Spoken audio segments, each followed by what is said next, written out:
Сайн байцгаана уу манайхаа. Бүгдэнд нь өглөө өдрөөрөө мэндийг хүргэе.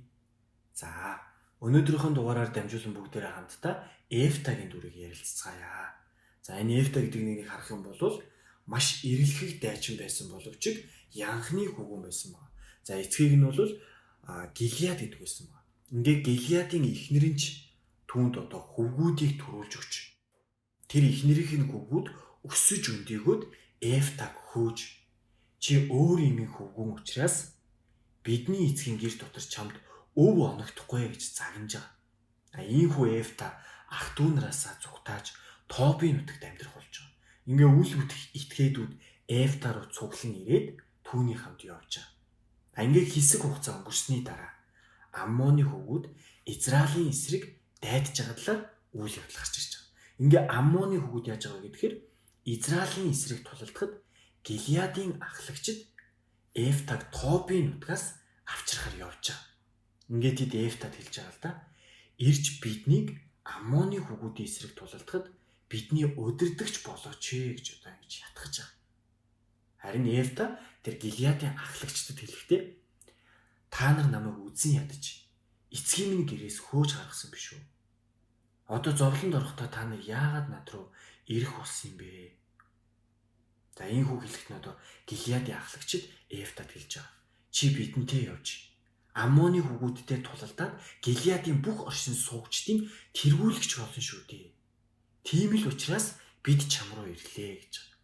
Ингээд тэр Гилиадын ахлагчдаас нэгэн зүйлийг асууж байгаа. Хэрвээ та нар намайг Аммоны хөвгүүдтэй тулалдуулахын тулд буцаан авч эзэн тэднийг миний гарт тушаавал би та нарын тэргүүлэгч болох уу хэмээн асууж байгаа. Гилиадын ахлагчид Эфтад хэлэхдээ эзэн бидний хооронд гэрч болно. Үнэхээр бид чиний хэлснээр үйлдэх болно гэж. Ингээд Эфта Гилиадын ахлагчдын хамт явж ардууд түүнийг өөрсдийн тэргүүлэгч ба удирдагч болгож байгаа. Эзний сүнс Эфтагийн дээр бууж ирэхэд тэрээр Гилиад болон Манасегаар өнгөрч гараад дараа нь Гилиадын Миц багаар дайрч Гилиадын Миц багаас Аммоны хөвгүүд рүү хөдөлж байгаа. Ингээд Эфта эзэнд тангараглан хэлж байгаа л да. Хэрвээ та үнэхээр Аммоны хөвгүүдийг миний гарт өгвөл би Аммоны хөвгүүдээс амар мэнд буцаж ирэх үед гэрийн үүднээс намайг ухтан гарч ирэх тэрэл хүн эзнийх байх бөгөөд би түүнийг шатаалт дахил болгон өргөнөө гэж өгүүлж байгаа. Ингээд Эфта Аммоны хөвгүүдтэй тулалдахаар голыг гаталж эзэн тэднийг Эфтагийн гарт тушааж байгаа.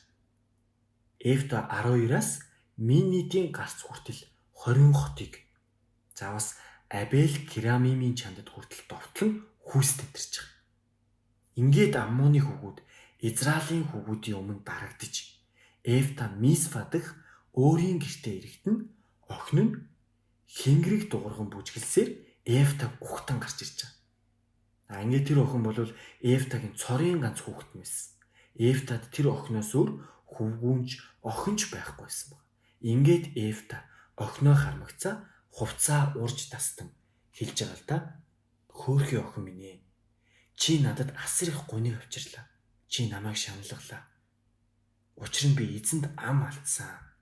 Үгээ буцааж авч чадахгүй гэж хэлж байгаа. За охин нь эцэгтэй хандан хэлж байгаа л да. Эцэг минь ээ. Та эзэнд ам алдсан билээ. Таны дайсан болох Аммоны хөвгүүдээс таны өшөөг эзэн авч өгснөөс хойш хэлснийхээ дагуу надад үйлдэх тун гэж хэлж байгаа. Ингээд тэр эцэгтэй хандаж үүнийг надад зөвшөөрөөч. 2 сарын хугацааг надад өгөөч. Би найз нарынхаа хамт уулаар хэрэн явж өөрийн онгон байдлын учраас уйлан гашууд яа гэж хэлж байгаа. Ингээд Эфта явах тун хэмээн хэлж байгаа. Ингээд охиноо 2 сар явуулахад охин нь найз нарынхаа хамт явж уулан дээр өөрийн онгон байдлын учраас уйлан гашуудж байгаа. Ингээ 2 сарын эцэст охин нь эцэгтэй буцаж ирээд эцэг нь тангаргалсан тангаргийнхаа ёсоор түүнд үлдэж байгаа. Ингээ тэр охин бол эр хүнтэй унтаж үзээгүй байсан. Ингээ үүнээс уламжлаад Израильд нэгэн заншил бий болсон баг. За ингээ жил бүрийн 4 өдөр Израилийн охид явж Гилиад хүн Эфтагийн охиныг дурсан гашууддаг юм аа гэж ингэж гарч ирж байгаа. За дараа нь Ефраимын ирчүүд дуудагдан цугларч Зафон руу гатлан очоод Эфтад хандан хэлж байгаа. Яагаад чи өөрийнхөө хамт авч явахаар биднийг дуудалгүйгээр Аммоны хүүгүүдтэй дайтахаар хөдөлгөө. Бид чамайг гэртээ чинь хамт шатаан хэмээн занж байгаа. Ингээд Эфта тэдэнд хандан хэлж байгаа л да. Би бол миний ардууд Аммоны хүүгүүдтэй маш бэрх тэрсэлдэн артсан. Би та нарыг дуудахад та нар намайг тэдний савраас авраагүй. Та нар намайг аврахгүй болохыг хараад би ам өрсөж Аммоны хүүгүүдийн эсрэг гатлан хөдөлсөн. Эзэн тэднийг миний гарт тушаасан. Яагаад та нар энэ өдөр миний эсрэг дайтахаар над руу ирнэ вэ хэмээн хэлж байгаа. Ингээд Эфта Гилеадын бүх эрсийг цуглуулж Ефраимтай дайтахад Гилеадын ирчүүд Ефраимыг ялж байгаа. За ингээд Эфта 6 жилийн турш Израилийг шүүж насан эцэслээд Гилеадын хотуудын нэгэнд оршуулгадж байгаа. За ингээд өнөөдрийнхөө дугаараар бүгдээрээ Эфтагийн дүрийн талаар ярилцлаа. За та нар маань Библи судрын шүүгчд номны 11-ээс 12 дугаар бүлгээр дамжуулан Эфтагийн дүрийг уншиж сонирхоод үзээрэй. Өнөөдрийн дугаар маань энэ хүрээд өндөрлөж байна. Дараагийнхаа дугаараар уулзцгаая. Баяртай манайхаа.